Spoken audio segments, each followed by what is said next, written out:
दोस्तों, स्वागत है आपका इस थर्ड लेक्चर में। और आज के इस थर्ड लेक्चर में लोग डिस्कस करेंगे basic concept of stock market. जो बिगनर प्लेयर्स होते हैं उन्हें बेसिक नॉलेज नहीं होता है, फिर भी वो इन्वेस्टिंग करने के लिए मार्केट में आ जाते हैं। तो आज उसी टॉपिक पे बात करेंगे, हम क्या क्या चीज़ें कवर करेंगे। तो पहले वो देख लेते हैं।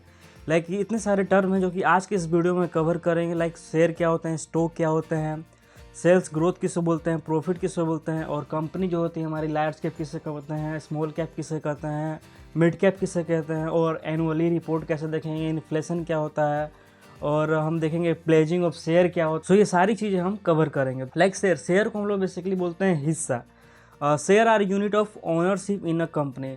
अगर मान लीजिए कोई कंपनी है, अगर उसमें से आप पैसा इन्वेस्ट कर रहे हैं तो अब जो पैसा दे रहे हैं उसके बदले आपको भी कुछ मिलना चाहिए, तो उसी के रूप में हमें शेयर मिलता है।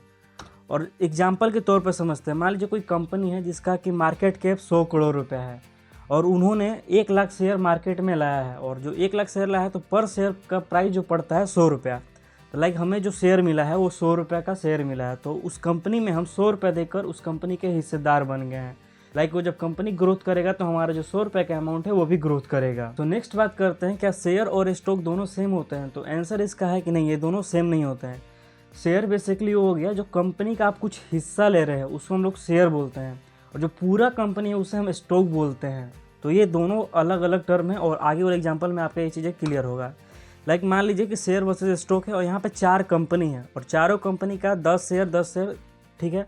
अगर हम आपसे पूछें कि आपके पास कितने स्टॉक्स हैं तो आपका आंसर आएगा 40, बट ये चीज़ें गलत है। यहाँ पे हमारे पास सिर्फ 4 स्टॉक हैं। अब हम कहेंगे कि आपके पास कितने शेयर्स हैं तो आपका आंसर क्या होगा? 40 शेयर्स हैं, लेकिन ये भी गलत होगा।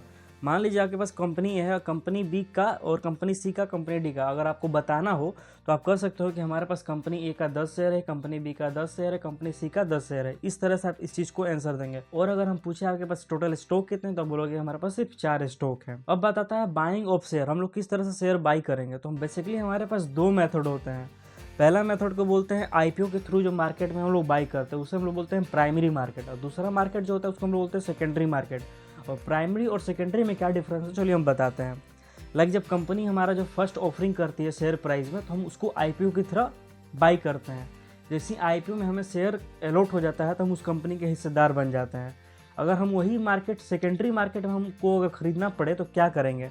मान लीजिए प्राइमरी मार्केट है और इसमें क्या होगा कि कंपनी ने शेयर लॉन्च किए, और शेयर लॉन्च करते के साथ मैंने उस आईपीओ को खरीद लिया, तो हमारा उस कंपनी से डायरेक्ट बाई कर दिए। लेकिन अगर वही आप नेक्स्ट टाइम सोचोगे कि हम जब आईपीओ का अलॉटमेंट खत्म हो जाएगा फिर सोचोगे हम उस कंपनी में पैसा इन्वेस्ट करेंगे, तो आप डायरेक्टली उस कंपनी में पैसा नहीं डाल सकते हो। जो आईपीओ के थ्रू जो शेयर खरीदे होंगे आप उन्हीं से आप बाई कर सकते हो नेक्स्ट सेकेंडरी मार्केट में। इसी को बोलते हैं सेकेंडरी मार्केट। तो बेसिक सा फंडा है। प्राइमरी मार्केट में बेसिकली वही हो गया जो हमें आईपीओ के थ्रू शेयर मिल जाते हैं। जब वो सब चीज़ खत्म हो जाता है, जब वो डीमेट अकाउंट में लिस्ट हो जाते हैं, देन अगर हमें फिर भी वो बाई करना हो, जब उस टाइम कोई बेचेगा दैट टाइम हम वो खरीद लेंगे। तो देख सकते हैं यहाँ पे एक सेकेंडरी मार्केट का एग्जांपल भी है। कंपनी ए ने आईपीओ लॉन्च किया, वहाँ पे मान लीजिए इसके पास 100 शेयर अलॉट हो गया, बट ये अब क्या चाह रहा है? बेचना चाह रहा है। तो दो अदर पर्सन है इससे 100 शेयर खरीद लेगा, फिर वो अदर पर्सन इससे 100 शेयर खरीदेगा, फिर अदर पर्सन इससे 100 शेयर खरीदेगा। कंपनी जो शेयर बेचा है उसी से हम लोग खरीद रहे हैं। अब बात करते हैं कि कैसे पता चलेगा कि उसे बेचना है और हमें खरीदना है। इसके लिए भी एक ट्रेडिंग प्लेटफॉर्म होता है जिसे हम लोग बोलते हैं धन, एंजल वन, जिसमें कि हम जाकर बाई और सेल करते हैं। तो इसमें क्या होता है कि बेसिकली हमारे पास इंडिया में 2 स्टॉक एक्सचेंज है। पहला है एनएससी और दूसरा है बीएससी। एनएससी को बोलते हैं नेशनल स्टॉक एक्सचेंज और बीएससी को बोलते हैं बॉम्बे स्टॉक एक्सचेंज। ये बेसिकली रोल क्या करते हैं? बाई और सेल शेयर यहीं पे होते हैं, और ये आपके डीमेट अकाउंट में ऑलरेडी एग्जिस्ट करते हैं, तो वहाँ से आप शेयर खरीद और बेच सकते हैं। अब बात करते हैं कंपनी किस तरह से ग्रोथ करता है। तो आप देख सकते हैं यहाँ पे बात किया गया है, कंपनी ए है उसका सेल्स और रेवेन्यू 100 करोड़ रुपए का है, और जो एक्सपेंसेस है उसका 75 करोड़ रुपया है, और ऑपरेटिंग प्रॉफिट 25 करोड़, और जो टैक्स है वो 5 करोड़ रुपये भर रहा है, और पेट नेट प्रॉफिट हो गया इसका 20 करोड़। अगर हमसे पूछे कि इसका सेल्स क्या है तो आपका क्या आंसर आएगा? 100। और हम अगर इसका रेवेन्यू का बात करेंगे तभी आप बोलोगे 100। तो इसमें अगर हमें प्रॉफिट कैलकुलेट करना होगा, ये जो 100 करोड़ रुपए है ये प्रॉफिट का पैसा नहीं है, इसमें हमारा सारा चीज़ इंक्लूडेड है। तो अगर हमें ऑपरेटिंग प्रॉफिट निकालना होगा तो सेल्स माइनस एक्सपेंसेस करेंगे। कि 100 करोड़ का रेवेन्यू जनरेट हुआ है और टोटल काम करने में हमें 75 करोड़ रुपए का यहाँ पे एक्सपेंसेस हुआ है, और उसके बाद भी हमें 5 करोड़ रुपए यहाँ पे टैक्स पे करना पड़ रहा है। तो यही होता है पेट। पेट को बेसिकली बोलते हैं नेट प्रॉफिट, मतलब कि पेट का फुल फॉर्म हो गया प्रॉफिट आफ्टर टैक्स।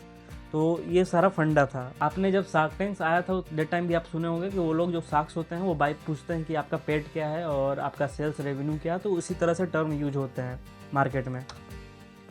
अब बात करते हैं कि types of stock. Types of stock होते क्या क्या है, लाइक जैसे हमारा लार्ज कैप कंपनी होता है, मिड कैप कंपनी होता है, स्मॉल कैप कंपनी होता है और पेनी स्टॉक्स होते हैं। तो लार्ज कैप कंपनी को हम लोग ब्लू चिप स्टॉक्स भी बोलते हैं। जैसे कि जो कंपनी 20,000 करोड़ रुपये से ज़्यादा का वैल्यूएशन रखता है उसे हम लोग लार्ज कैप कंपनी कहते हैं। और जो कंपनी 5,000 से 20,000 करोड़ के अंदर में आता है उसे हम लोग मिड कैप कंपनी बोलते हैं।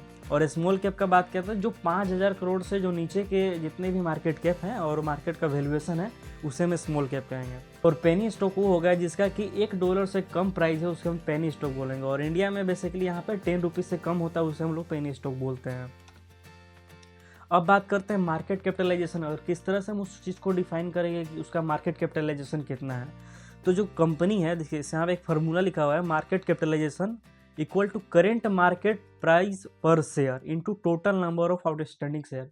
जो कंपनी है कितना नंबर ऑफ शेयर निकाले हैं और अभी उसका कितना प्राइस चल रहा है, दोनों को मल्टीप्लाई करेंगे तो हमारा मार्केट कैपिटलाइजेशन निकल के आ जाएगा। अब बात करेंगे प्लेजिंग ऑफ शेयर। मान लीजिए कोई कंपनी है, उसको और भी बिजनेस एक्सपेंड करना है, तो क्या करेगी वो गवर्नमेंट के पास जाकर या गवर्नमेंट बैंक में जाकर लोन अप्लाई करेगी। लोन अप्लाई करने के लिए उसे कुछ गिरवी रखना होगा। गिरवी रखने के लिए बेसिकली बोलते हैं कुछ कोलेटरल रखना होगा, उसी को बोलते हैं प्लेज। तो प्लेज का मतलब क्या है कि आपका जो कंपनी का शेयर है उसको आप गिरवी रखकर बैंक से कुछ पैसे लेकर आप उस कंपनी को दोबारा और अच्छे से रन कर सकते हैं, उसी को बोलते हैं प्लेजिंग। अब हम बात करेंगे types of share holders, like कि कितने टाइप्स के शेयर होल्डर्स होते हैं। तो पहले होते हैं प्रमोटर्स, दूसरे होते हैं पब्लिक, हम और आप जैसे लोग, जिसे हम लोग बोलते हैं रिटेल इन्वेस्टर, और थर्ड में आते हैं इंस्टीट्यूशन। तो प्रमोटर्स किन्हें कहते हैं, लाइक जो कंपनी में बड़े बड़े इन्वेस्टर्स होते हैं जिनके पास लार्ज नंबर ऑफ शेयर्स होते हैं उस कंपनी को, उसको हम लोग बोलते हैं प्रमोटर्स। और रिटेल्स में जो हम लोग छोटे मोटे जो शेयर्स खरीदते हैं, लाइक 1,000 क्वांटिटी, 2,000 क्वांटिटी, 1,00,000 क्वांटिटी, तो हम लोग रिटेल में गिने जाते हैं। और इंस्टीट्यूशन में आ गया हमारा DIIs और FIIs। तो DIIs को बोलते हैं डोमेस्टिक इंस्टीट्यूशनल इन्वेस्टर्स। ये हमारे इंडिया के अंदर जितने भी बड़े बड़े फर्म होते हैं, लाइक LIC हो गया, SBI बैंक हो गया, तो ये ह्यूज अमाउंट में बाइंग करते हैं स्टॉक्स को। जो भी बेटर कंपनी है जिनका रिटर्न आने वाले टाइम में बेटर मिलता है, तो उसमें ये पैसा अपना इन्वेस्ट करते हैं और यहाँ से पैसा को ग्रोथ करते हैं। सेम उसी तरह फॉरेन इंस्टीट्यूशनल इन्वेस्टर होंगे, लाइक सिंगापुर में कोई कंपनी है अच्छा खासा, तो वो चाह रही है इंडिया मार्केट में पैसा इन्वेस्ट कर उसको पैसा को ग्रोथ करती है। तो ये बेसिक सा फंडा है यहाँ तक। तो देखिए कि मैंने कितने चीज़ कवर करने, लाइक हमने समझाया कि स्टॉक बजट शेयर्स क्या होता है, IPO क्या होता है, हमने समझा प्राइमरी मार्केट और सेकेंडरी मार्केट क्या होता है, और स्टॉक एक्सचेंज भी समझ गए। अब हम बात करते हैं डीमेट अकाउंट क्या होता है। लाइक जो आप ट्रेडिंग अकाउंट खुलाते हैं तो उसी टाइम आपका डीमेट अकाउंट एक्टिव हो जाता है। जब आप कोई शेयर खरीदते हो, शेयर खरीदने के बाद आपका पहले तो पोजीशन में वो दिखता है हमारा शेयर, लेकिन डे आफ्टर क्या होता है कि वो आपके होल्डिंग में चल जाता है, तो वो एक रखने का जगह हो जाता है डीमेट अकाउंट शेयर को। हम बात करते हैं अब सेबी के बारे में। सेबी को बोलते हैं central and exchange board of India. ये क्या काम करता है, हमारा जो स्टॉक मार्केट है इसमें हज़ारों करोड़ रुपए का टर्नओवर हमारे हर दिन होते रहते हैं। तो इसमें सरकार ने एक फैसला लिया कि हमें यहाँ इस चीज़ को कंट्रोल करना हो, जिससे क्या हो कि फेयर तरीके से प्राइस मूवमेंट करे, किसी तरह का स्कैम ना हो, कोई ज़्यादा मैनिपुलेशन ना हो। तो इस तरह यहाँ पे सेबी सब चीज़ों को कंट्रोल करता है और धीरे धीरे आपको ये सारी चीज़ें और अच्छे से समझ में आएंगी। सो हम बात करते हैं अब रिटर्न और डिविडेंड क्या होता है। रिटर्न बेसिकली मान लीजिए आपने 100 रुपये का शेयर खरीदा, वो आगे चलकर 110 रुपये हो गया, तो वो आपको पर शेयर पे 10 रुपये का प्रॉफिट हो रहा है, उसी को हम लोग बोलते हैं रिटर्न। और डिविडेंड का बात किया जाए तो डिविडेंड बेसिकली वो हो गया जब कंपनी ग्रोथ कर रही होती है तो आपके अकाउंट में पैसा आता है। लाइक जब कंपनी अच्छा खासा प्रॉफिट अर्न करती है तो उसके कुछ डिविडेंड के रूप में कुछ परसेंटेज ऑफ अमाउंट आपके बैंक खाते में आते हैं। बेसिकली ये पैसिव इनकम इसे हम लोग मान सकते हैं। और पोर्टफोलियो क्या हो गया, पोर्टफोलियो से कहते हैं जब आप डीमेट अकाउंट खोलेंगे तो जहाँ पर आपका जैसे TCS, रिलायंस जियो और भी अदर जितने भी आप शेयर्स बाई करेंगे उसको पोर्टफोलियो करेंगे। डिफरेंट कंपनीज के स्टॉक बाई करते हैं तो सारे आपके पोर्टफोलियो में लिस्ट रहते हैं।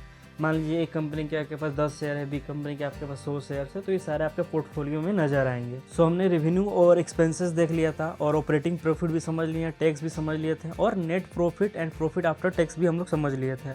अब बात करते हैं सेल्स ग्रोथ और प्रॉफिट ग्रोथ क्या होता है। मान लीजिए सेल्स ग्रोथ वो है कि आप 2015 में आपका जो टर्नओवर था 100 करोड़ रुपए का था, फिर अगले फाइनेंशियल ईयर में आपका जो टर्नओवर है वो 150 करोड़ का हो गया। तो यही हमारा सेल्स ग्रोथ और प्रॉफिट ग्रोथ होता है। फिर हमने यहाँ पे समझा large cap, mid cap, small cap और पेनी स्टॉक के बारे में। अब हम बात करते हैं, प्लेज समझ लिए और प्लेजिंग ऑफ शेयर भी हम लोग समझ लिए थे।